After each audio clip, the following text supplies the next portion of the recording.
आज मेरे साथ मोहम्मद शफीक जंजुआ साहब मौजूद हैं जो चेयरमैन है एमएमटी हॉस्पिटल के। इनकी उम्र जब 10 साल थी तो इन्होंने पाकिस्तान को बनते हुए अपनी आंखों से देखा। जितने पाकिस्तान के ऊपर जुल्म सितम हुए, जितनी कुर्बानियाँ हुई, इन्होंने अपनी आंखों के साथ देखा। इन्होंने भी पाकिस्तान बनते ही पाकिस्तान हिजरत की अपने बहन भाइयों को साथ लेकर, और इतनी मेहनत की कि आज इन्होंने एक हॉस्पिटल बनाया। ये हॉस्पिटल एक दुकान से शुरू हुआ, बनते बनते आज खूबसूरत 2 बिल्डिंगों पर ये मौजूद है। एनए न्यूज की वीडियोस देखने के लिए हमारे चैनल को सब्सक्राइब कीजिए, वीडियो को लाइक कीजिए और शेयर कीजिए, बेल आइकॉन को क्लिक कीजिए ताकि आप हमारी हर आने वाली वीडियोस से बाखबर रह सकें। बिस्मिल्लाहिर्रहमानिर्रहीम। नाज़रीन अस्सलाम वालेकुम, मैं आपका मेज़बान हाफिज़ खुर्रम शहजाद और आप देख रहे हैं एनए न्यूज़। नाज़रीन, पाकिस्तान को आज़ाद हुए 74 साल का अरसा बीत चुका है। पाकिस्तान की आज़ादी के लिए बहुत सारी कुर्बानियाँ दी गई, मालो ज़र हिंदुस्तान में छोड़ दिया गया। आज मेरे साथ मोहम्मद शफीक जंजुआ साहब मौजूद हैं जो चेयरमैन है एमएमटी हॉस्पिटल के। इनकी उम्र जब 10 साल थी तो इन्होंने पाकिस्तान को बनते हुए अपनी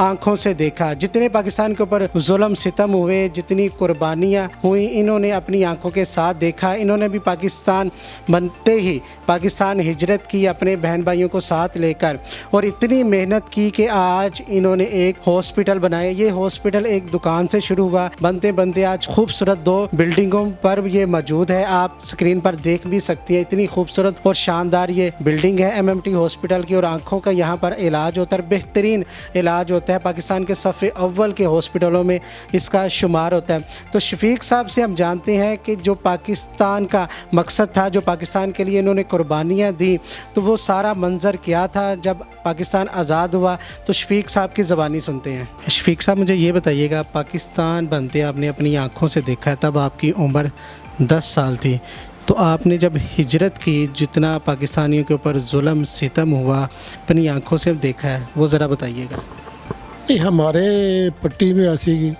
कोई वाक़या नहीं हुआ। अलबत्ता देहातों में साथ साथ थोड़ा नीचे ना अस्पताल था, बाज़ार नीचे था, वो थोड़ा 8-10 फुट वहाँ अस्पताल था, तो वहाँ ज़ख्मियों को लाते थे। कौन सा हॉस्पिटल था और आपकी पट्टी कौन से थे? सरकारी अस्पताल था।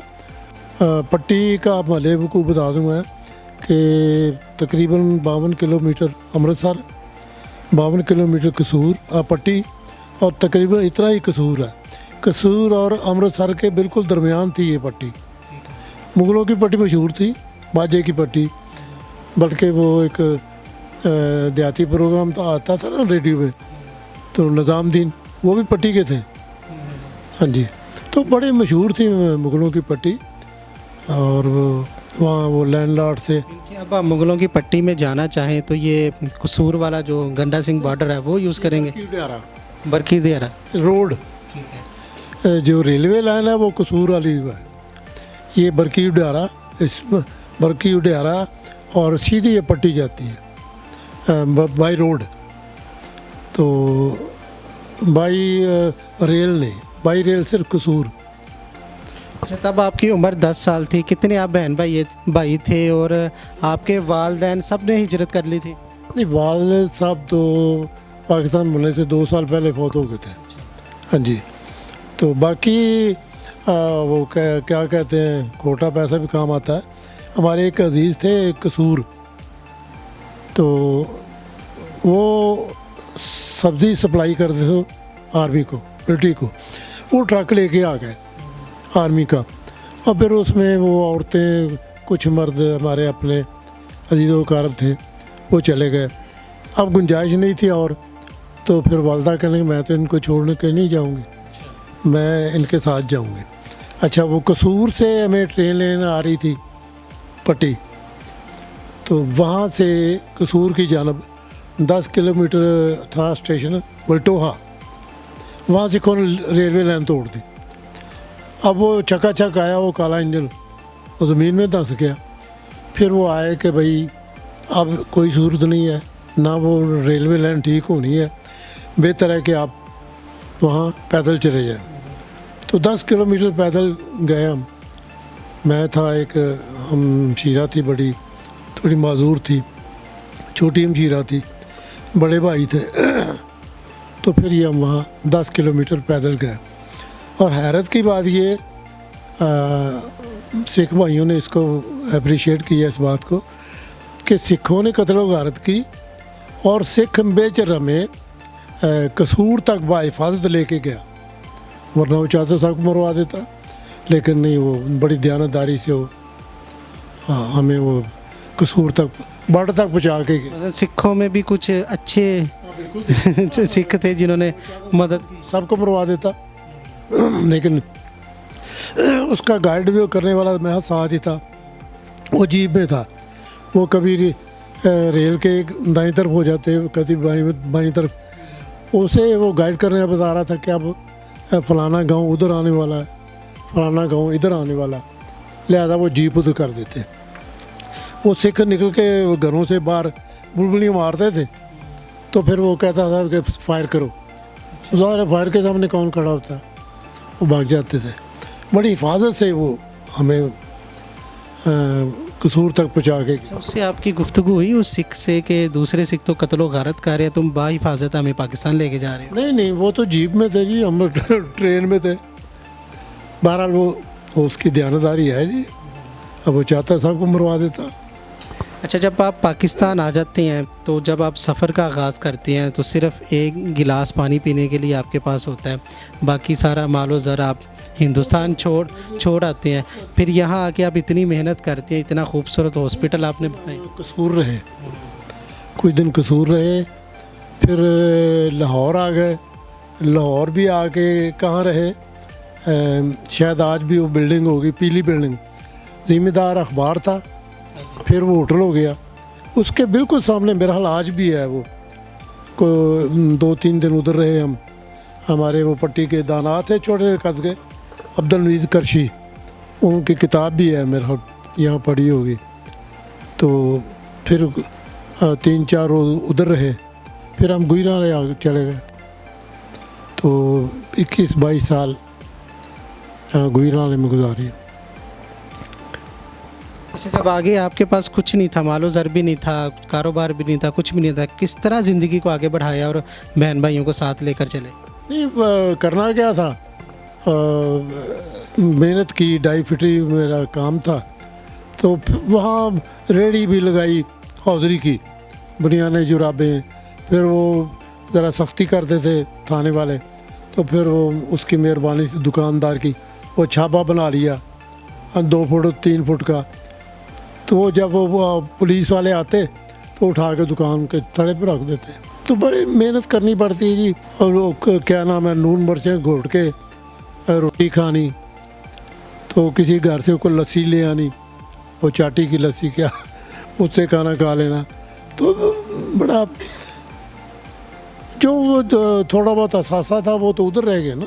हाँ, बल्कि वो उस ज़माने में हमारे ताया जान, चाचा जान, हम एक तरफ से थोड़े, वाले साहब तो हम घर, तो उनके था पहले उसको पोरा कहता था, फिर वो तय खाना बन गया, फिर वो बेसमेंट कहलाने लग गया। तो सारा सामान उसमें रख के उसमें वो छत डाल दी सीढ़ियों पे। तो बाद में हम आ गए स्टेशन पे, 2 दिन वहाँ रहे तकरीबन। तो पता चला वो तेजा थी, वो जमादार, वो सारा सामान निकाल के ले गई। उन्हें पता था कि ये वापस नहीं आएंगे, लेकिन हमारे तस्वर ये था कि जी चंद दिनों की बात है, फिर वापस आ जाना।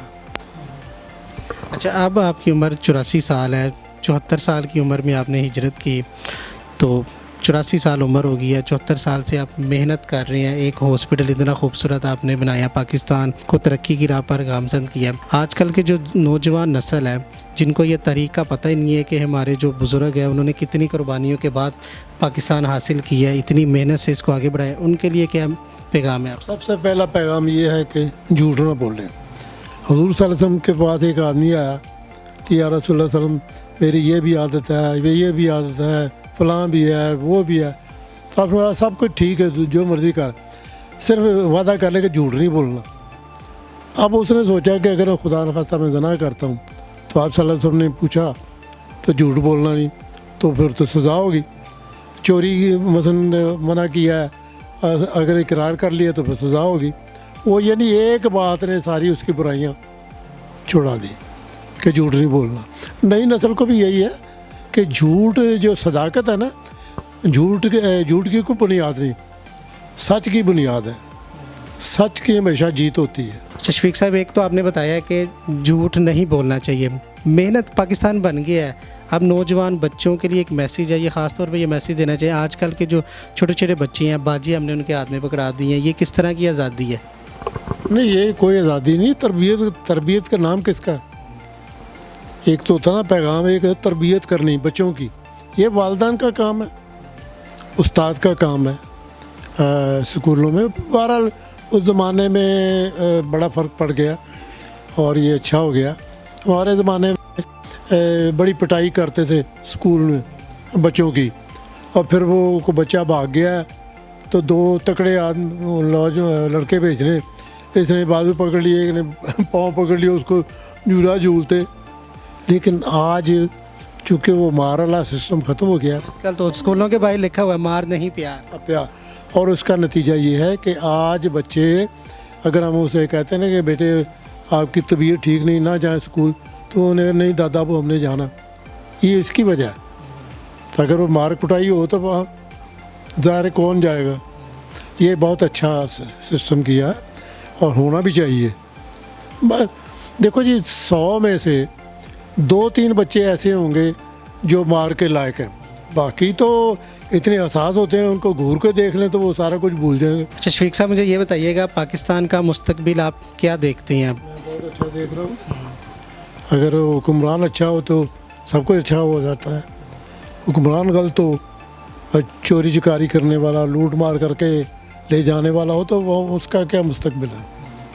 ये बहुत अच्छा है इंशाल्लाह, और ये तरक्की करेगा और दुनिया में नाम पैदा करेगा इंशाल्लाह, बल्कि रहनुमाई करेगा मुसलमान मुल्क को। मुसलमान मुल्क क्या हैं जी, वो सारे उसके अमेरिका के ग़ुलाम हैं सारे।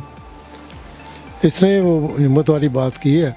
अब वो देखें अमेरिका इसको क्या सज़ा देता है, कुछ करेगा ना जी। जी नाज़रीन, आपने मोहम्मद शफीक जंजवा साहब की बात सुनी, जो चेयरमैन है MMT हॉस्पिटल के। उनका पैगाम यही था कि पाकिस्तान इंशाअल्लाह ताला और तरक्की करेगा। शफीक साहब जो अकेले पाकिस्तान आए, बहन भाइयों को साथ लेकर, इन्होंने इतनी मेहनत की कि आज एक बेहतरीन हॉस्पिटल इन्होंने कायम किया। शफीक साहब अकेले ने हॉस्पिटल बनाया। अगर हम सब मिलकर पाकिस्तान के लिए मेहनत करें तो हम पाकिस्तान को बहुत ही आगे लेके जा सकते हैं, तरक्की याफ्ता मुल्क बना सकते हैं, इस्लामी रियासत में सफ़े अव्वल बना सकते हैं। हम सब ने मिलकर इस पाकिस्तान की तरक्की के लिए काम करना है। 14 अगस्त के हवाले से यही पैगाम था नौजवान नस्ल के लिए कि पाकिस्तान के लिए मेहनत करें, और जो कायदे आज़म का फरमान है काम काम और सिर्फ काम, उस फरमान के मुताबिक हम अगर काम करें तो दुनिया की कोई ताकत पाकिस्तान को तरक्की याफ्ता मुल्क बनने से नहीं रोक सकती।